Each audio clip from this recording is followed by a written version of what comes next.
Good morning student. बेटा आज हम चैप्टर 40 का थर्ड वीडियो है मस्तिष्क आवरण शोथ। 7th रोग है, इसमें मस्तिष्क से संबंधित है। तो बेटा इसमें ये जो रोग है इसका रोगजनक क्या होता है वो बता देता हूँ पहले मैं आपको।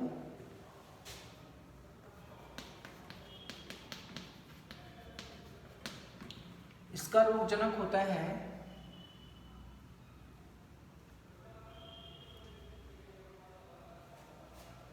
नाइसेरिया,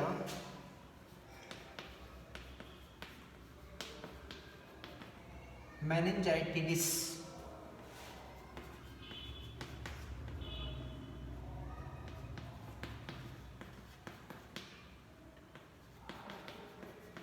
और किस भाग को प्रभावित करता है?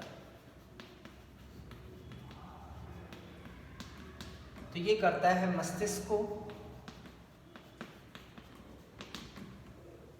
तंत्रिका रज्जु को,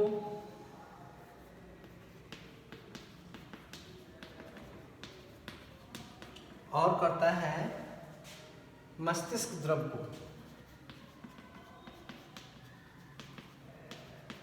इनको करता है।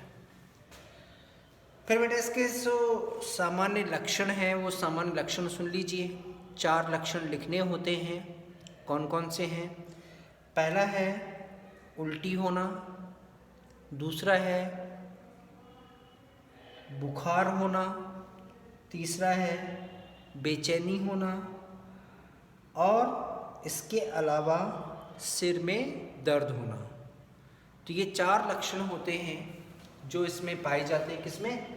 मस्तिष्क आवरण शोथ में। इसके अलावा ये रोग कैसे संचरित होता है? संचरण, रोग का संचरण, लक्षण हो ही गए। संचरण, तो बेटा ये जो रोग फैलता है वो संक्रमित व्यक्ति के छींकने व खांसने से निकलने वाली छोटी छोटी बूंदें, ये रोग का संचरण होता है इस तरह से। और बचाव में रोगी को अलग कर देना चाहिए और उसके जो वस्त्र वगैरह हैं उनको अच्छी तरह से साफ रखना चाहिए और रोगी से दूरी बना के रखनी चाहिए। इसी तरह से बेटा 8वां है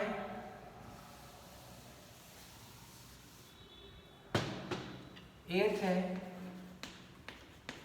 सूजाक।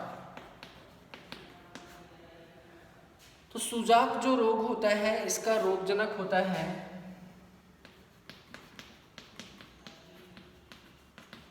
तो बेटा इसका रोगजनक होता है नाइसेरिया,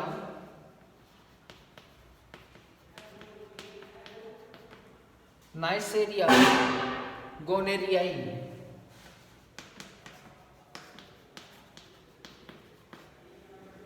और प्रभावित अंग होता है, प्रभावित अंग है बेटा योनि। ठीक है ना? अब इसके क्या लक्षण होते हैं वो सुन लीजिए। लक्षण, तो पहला लक्षण है कि योनि के द्वारा पीले रंग का तरल निकलना, तरल का निकलना, योनि में खुजली होना, योनि में दर्द, जलन होना, और मासिक चक्र का अनियमित हो जाना। ये इसके क्या होते हैं? सामान्य लक्षण होते हैं। फिर है ये रोग कैसे फैलता है?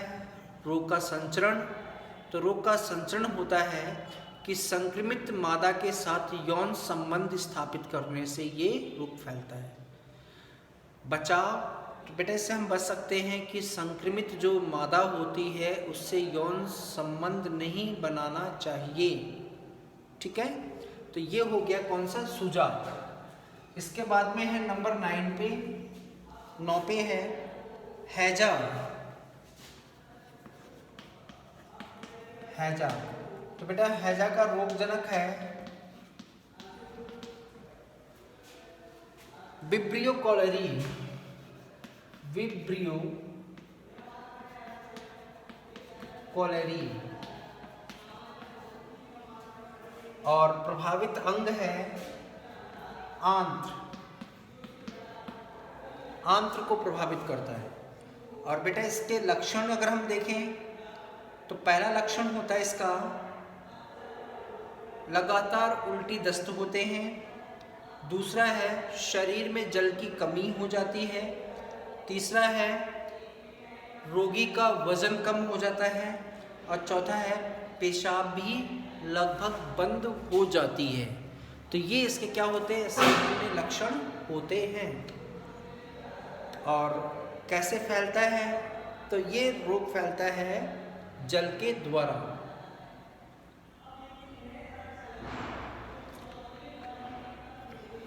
जल के द्वारा ये रोग फैलता है। बचाव कैसे कर सकते हैं, फल सब्जियों को धो के खाना चाहिए, गर्म पानी पीना चाहिए, ये क्या है, इसके बचाव है। उसके बाद में है बेटा मोतीझरा।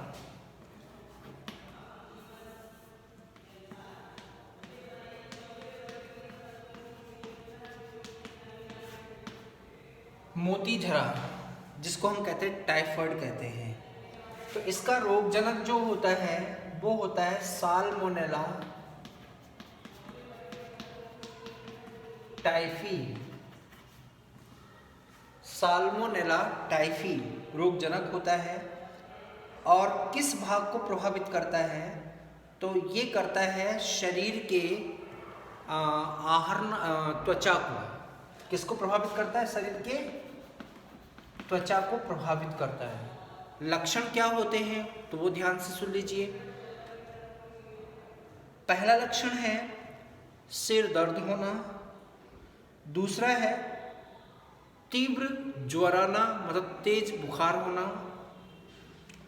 तीसरा है शरीर पर लाल दाने उत्पन्न होना। और चौथा है पतले दस्त लगना और पेशाब कम होना। ठीक है ना। कैसे फैलता है, संचरण, तो ये जल, भोजन और कीट के द्वारा क्या होता है, फैलता है। इसके अलावा अगर आप देखेंगे बचाव,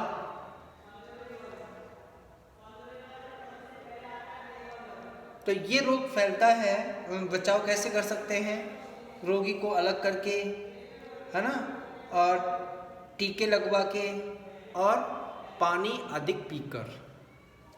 उसके बाद में आता है खांसी, काली खांसी।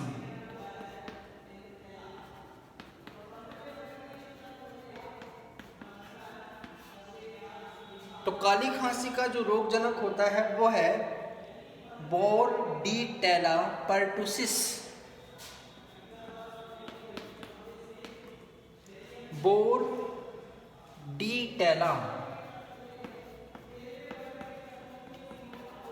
पर्टुसिस,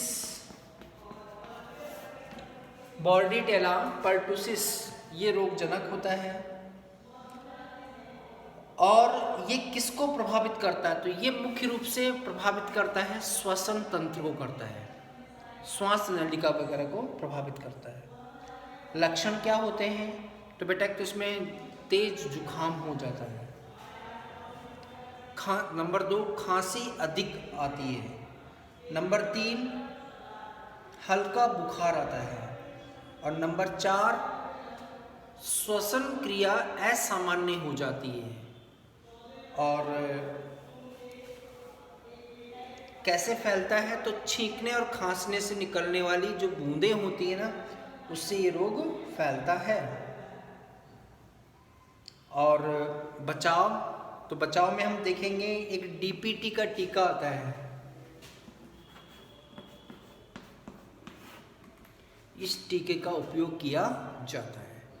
तो बेटा आज हमने जो देखा है अभी, इसमें जो जीवाणु से होने वाले रोग हैं वो पूरे हो चुके हैं। अब हम जो रोग पढ़ेंगे वो पढ़ेंगे हम कौन से, वायरस से होने वाले रोग। नंबर बी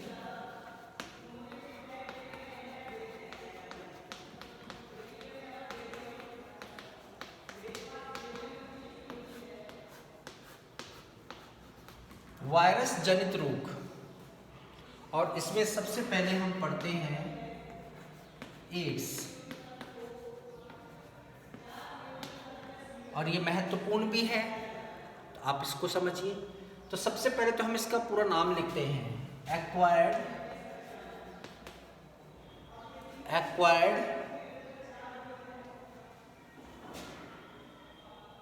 या इसको पहले मैं हिंदी में लिख देता हूं,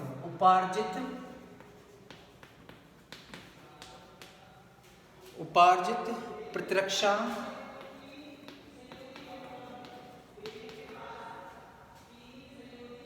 अक्षमता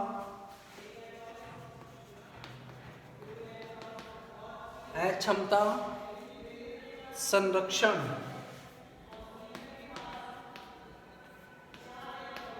रोग, जिसको अंग्रेजी में बोलते हैं हम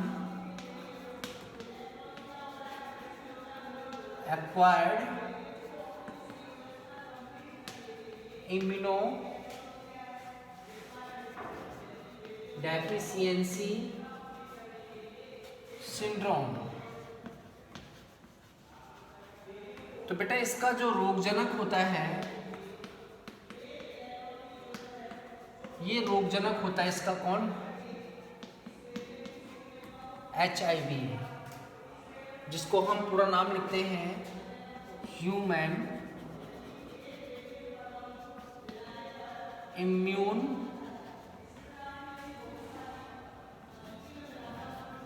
डेफिशिएंसी वायरस। मतलब एक ऐसा वायरस जो मानव की प्रतिरक्षा को कम कर देता हो। और बेटा इस वायरस को हम बोलते हैं रेट्रोवायरस भी कहते हैं। रेट्रो का मतलब होता है बेटा यहाँ पे कि ये अपने रूप को परिवर्तित कर लेता है। रूप को परिवर्तित करने का मतलब ये है कि प्रवेश से पूर्व इसमें तो होता है RNA, और प्रवेश करने के बाद में, मतलब हमारे शरीर में प्रवेश करने के बाद में यही RNA है वो DNA में बदल जाता है। ठीक है ना, इसलिए इसे कहते हैं हम क्या? रेट्रोवायरस। अब बेटा कल हम जो बात करेंगे वो HIV की संरचना की हम बात करेंगे। ओके।